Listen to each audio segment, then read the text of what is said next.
booking.com එකට property එකක් අපි ලිස්ටින් කරනකොට හෝ ඔයාගේ ප්‍රොපර්ටි එක ඇත්තටම මොකද්ද? ඒ හෝම් ස්ටේ එකට ගැලපෙන කට්ටිය තමයි එන්නේ.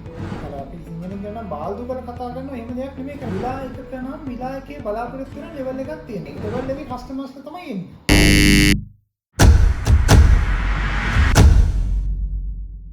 I1 hospitality නැත්නම් tourism මේ ගැන ඉගෙන ගන්නවා නම් අපේ channel එකේ තවත් වීඩියෝස් ගොඩක් දාලා තියෙනවා. ඉතින් ඔයත් අද අලුතෙන් එන කෙනෙක් නම් මේ channel එකට කලින් වීඩියෝස් ටික බලන්න පුළුවන්. ඉතින් ඒකට ඔයාලට ගොඩක් දැනුම ගන්න පුළුවන්. ඊළඟට අලුතෙන් booking.com account එකක් හදන්න ඕන නම් නැත්නම් booking.com ගැන මොකද support එකක් අවශ්‍ය නම් අපේ team එක 07716973771 මේ පෙන්නන number එකට ඔයාලට WhatsApp message එකක් දාන්න පුළුවන්. ඒක team එකත් එක්ක සම්බන්ධ වෙන්න පුළුවන්. හරි.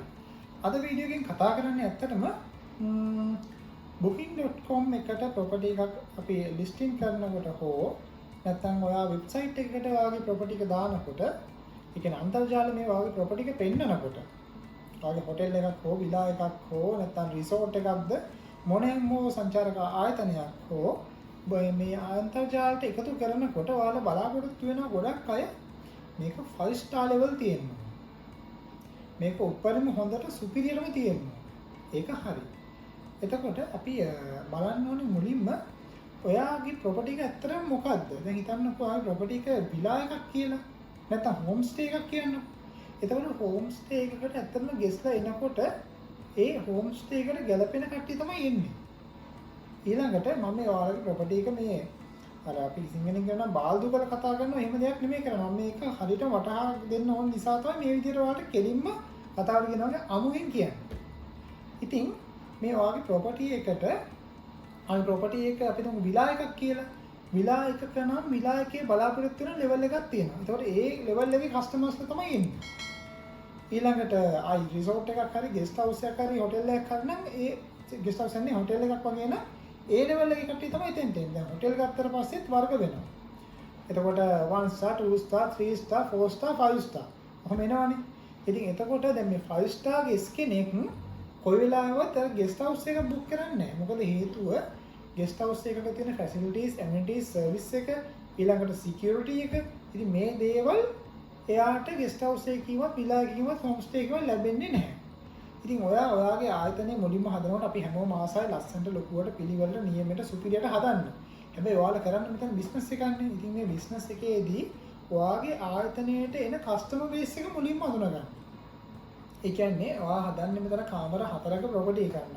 නැත්නම් රූම් 6ක 7ක ප්‍රොපර්ටි එකක් ගන්න. ඔයා බලන්න ඕනේ මේ රූම් 6 7 බුක් කරන්න එන කස්ටමර්ස්ලා මොන වගේ කට්ටියද එයාට අවශ්‍ය දේවල් මොනවද කියලා. දැන් උදාහරණයක් විදිහට රූම් 5ක 6ක හොටෙල් එකකට අපි මෙතන ගෝල්ෆ් ග්‍රවුන්ඩ් එකක් හදලා හරියන්නේ නැහැ. ඊළඟට රූම් 5ක 6ක හොටෙල් එකකට අපි හදනවා සිනමා එක. හරියන්නේ නැහැ. එතකොට ඇත්තටම කියන්නේ ඒ ලාභේ ගන්න බෑ ඔයාලට.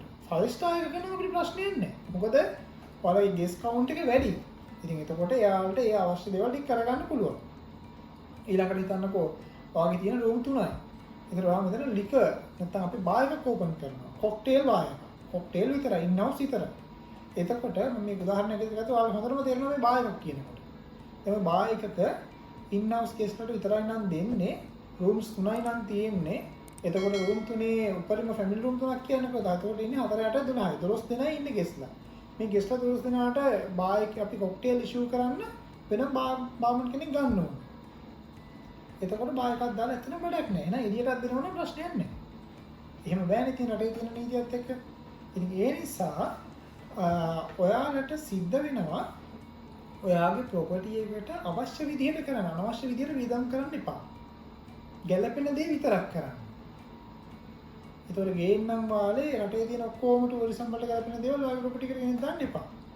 ඔයාගේ ප්‍රොපර්ටි එකට ගැලපෙන ඒ හොටෙල් එක අදාළ ප්‍රොපර්ටි ටයිප් එකට ගැලපෙන දේවල් විතරක් කරන්න. දැන් හෝම් ස්ටේ එකක්ම රූම් එකයි ඇටච් බාත් රූම් එකයි ඊළඟට ගාඩන් එකත් එක්ක එහෙම පොඩ්ඩක් තියෙන ප්‍රශ්නයක් නෑ නේද? ප්‍රශ්නයක් නෑ. මොකද හෝම් ස්ටේ එකක්. හෝම් ස්ටේ එකකින් අපිට බලාපොරොත්තු වෙන්න බෑ 5 star level. ඊළඟට විලා එකක් නම් මේ විලා එකට අදාළ විදිහට තිබ්බම හරියි.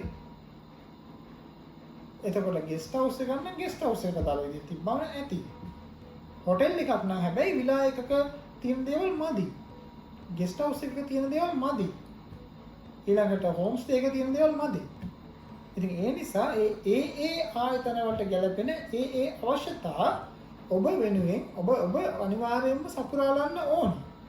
නැතුව බිස්නස් රෙජිස්ට්‍රේෂන් එකේ හොටෙල් එකක් වුණු පමණින් ඔයාගේ ආයතනේ හොටෙල් එකක් වෙන්නේ නැහැ.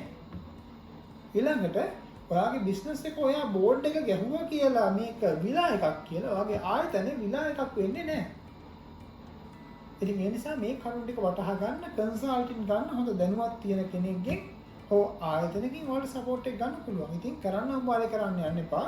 ඔයා වියදම් කරන සල්ලි වලට කිසිම ප්‍රතිඵලයක් නැති වෙන්න ඔයා ගන්න තීරණ හේතු වෙන්න පුළුවන්. ඉතින් කමෙන්ට් එකක් දාන්න ඕනේ ගැටලු තියෙනවා නම් පුළුවන් හැම වෙලාවකම අපි ඒවට රිප්ලයි කරන්න. එතකොට